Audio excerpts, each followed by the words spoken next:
Bonjour, je suis Emmanuel Poulain-Arnaud, le réalisateur du Test.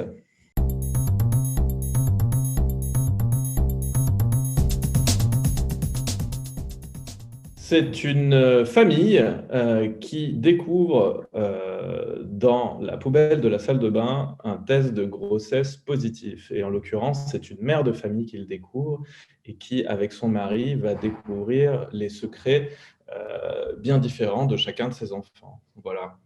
Et elle va déchanter au fur et à mesure de ses découvertes et de son enquête.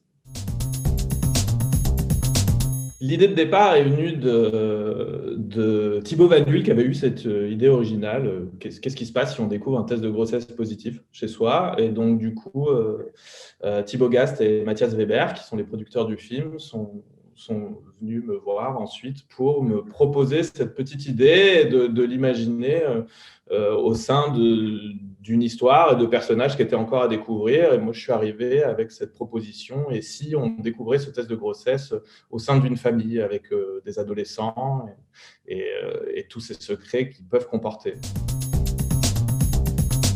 Les personnages sont très caractérisés, ils ont des dialogues que moi, du haut de mes 40 ans, on essaie de récupérer un peu le vocabulaire de l'ado d'aujourd'hui, mais dès les premières lectures, évidemment, je leur propose de s'approprier les dialogues. Donc chacun, en découvrant son personnage, découvre aussi le vocabulaire et le ton qu'il va avoir. Donc finalement, je leur ai donné, je crois, suffisamment de liberté pour qu'ils puissent s'approprier tout ça. Donc tout ce qui est modernité de leur dialogue, ça vient d'eux.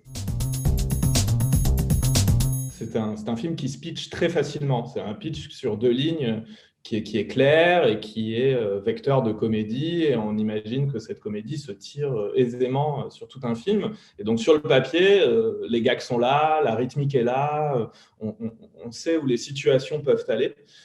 Et on essaie d'aller le plus loin possible dans ces situations. Et ensuite, moi, ce que j'ai désiré faire, mais déjà dans l'écrit, c'est de lui apporter comment dire, du naturalisme et de la vie, si vous voulez. Et donc, ensuite, lors des lectures, mais surtout lors du tournage, le but était d'être le plus vivant possible, qu'à chacune des scènes, les comédiens s'approprient chacune des situations pour rendre les choses vivantes, quitte à improviser ensuite autour de ces situations. Et d'ailleurs, au fur et à mesure du tournage, on s'est laissé la possibilité de trouver des plages horaires pour imaginer des nouvelles scènes de manière du jour au lendemain, trouver des petites scènes d'impro pour que chacun des comédiens puisse s'exprimer à travers les personnages qu'ils ont découverts au fur et à mesure du tournage. Donc tout ça a fait que de ce scénario très calibré, très comédie, on est arrivé vers quelque chose de plus vivant, encore plus vivant, et jusqu'au montage où on a cherché la justesse la plus juste. Voilà. Cette situation d'enquête nous permet est un prétexte pour portraiturer une femme qui est dans un âge de transition et aussi une famille entière, parce que chacun évolue, chacun, on raconte le passage à l'âge adulte pour l'un, on raconte le passage à l'acceptation d'un chagrin d'amour pour un autre, et au fur et à mesure, grâce à cette toute petite situation de départ, on essaie de portraiturer une famille et d'être le plus juste possible et de manière à ce que le spectateur puisse s'identifier à l'un ou à l'autre et évidemment s'identifier principalement au personnage joué par Alexandra, qui est le personnage qui crée les mouvements du film. On essaie de jouer sur des premiers clichés, que le spectateur s'approprie à ces premiers clichés, puis ensuite, très vite, on les détourne pour surprendre et toujours surprendre. C'est-à-dire qu'à chaque fois, on a essayé de mettre plusieurs couches à chacun de ces personnages. Et donc, beaucoup plus de couleurs, de manière à ce que chacun des personnages gagne en relief et en nuance et en humanité, du coup.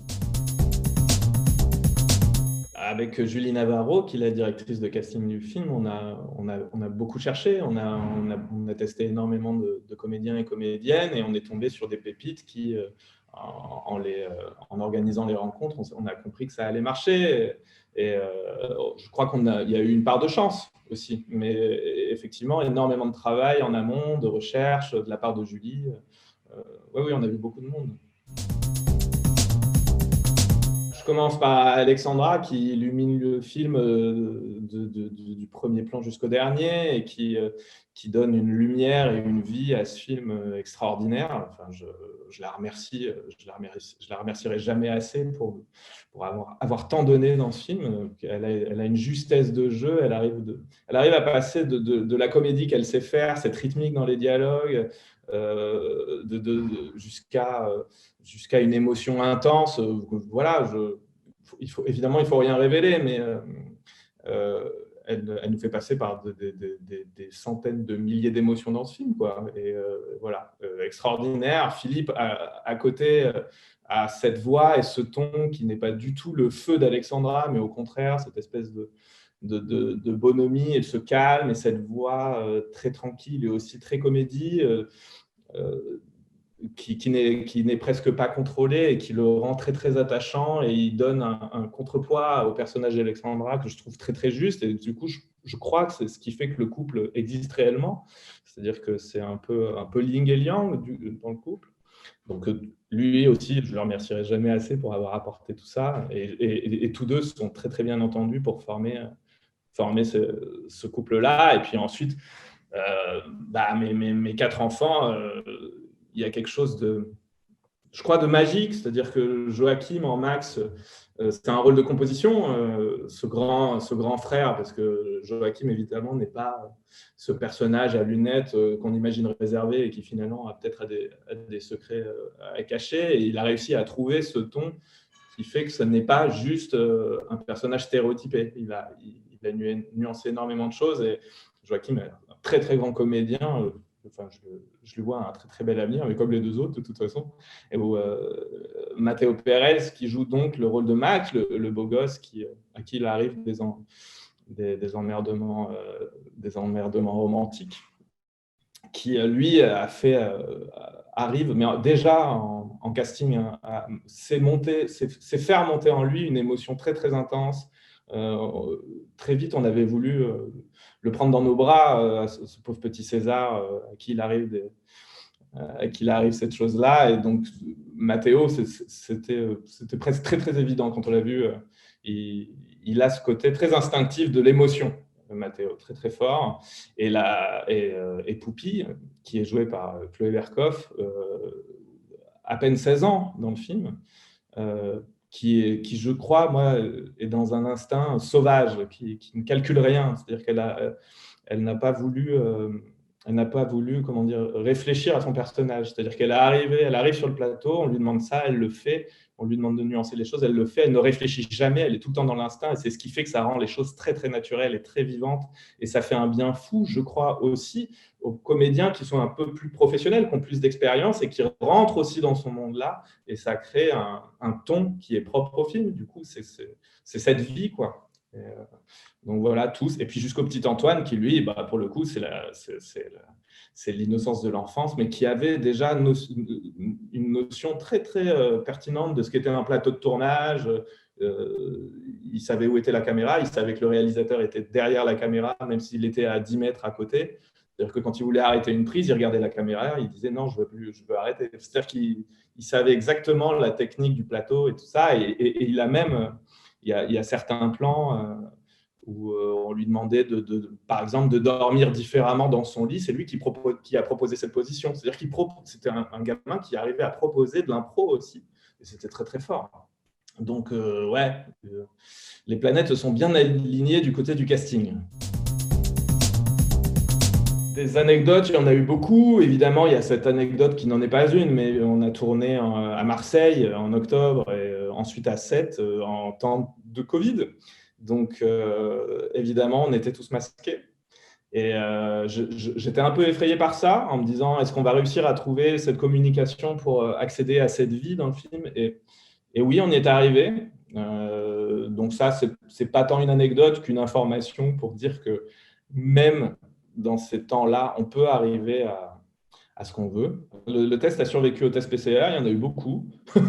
Et oui, oui, oui, il a survécu à ça. Je crois que c'est très lié, encore une fois, aux comédiens qui ont su se créer une famille entre eux. C'est-à-dire que voilà, moi, je les ai juste réunis, mais eux ont su se créer leur propre famille. Ils ont réussi, malgré les conditions, dîner ensemble. Ils ont réussi. Il y a une scène de chansons que je trouve très belle, où ils ont chacun appris leur chanson, dansé ensemble, et ça leur a permis de se créer, avant de tourner les scènes, déjà des souvenirs. Et donc, je crois que c'est grâce à eux que cette famille existe réellement. C'est dû au rythme de l'écriture, je pense, d'abord. C'est-à-dire que avec Noé Debré, avec qui j'ai écrit le film, on écrit très monté, c'est-à-dire qu'on ne va pas chercher les fins de scène, on essaie d'être vraiment dans une lecture rythmée. Et ensuite, bon, bah, au contraire, au moment du tournage, on filme tout. Et moi, j'essaie, comme je l'ai dit, de trouver des plages pour rajouter des scènes, pour créer des scènes d'impro et pour donner encore plus de relief aux personnages. Je pense à une scène d'improvisation dans la cuisine entre Alexandra et sa fille, où ça monte dans les tours, où ça s'engueule, où c'était monté, où c'était très improvisé. Ensuite, oui, c'est au montage. Au montage, on garde que ce qui nous paraît être le meilleur. Et s'il y a un petit ventre mou dans une scène, non, on ne le garde pas. Donc, c'est pour ça qu'on arrive à un film court, mais qui, je crois et j'espère, n'a pas l'air de l'être. C'est-à-dire que tout m'a l'air rond et bouclé, je crois.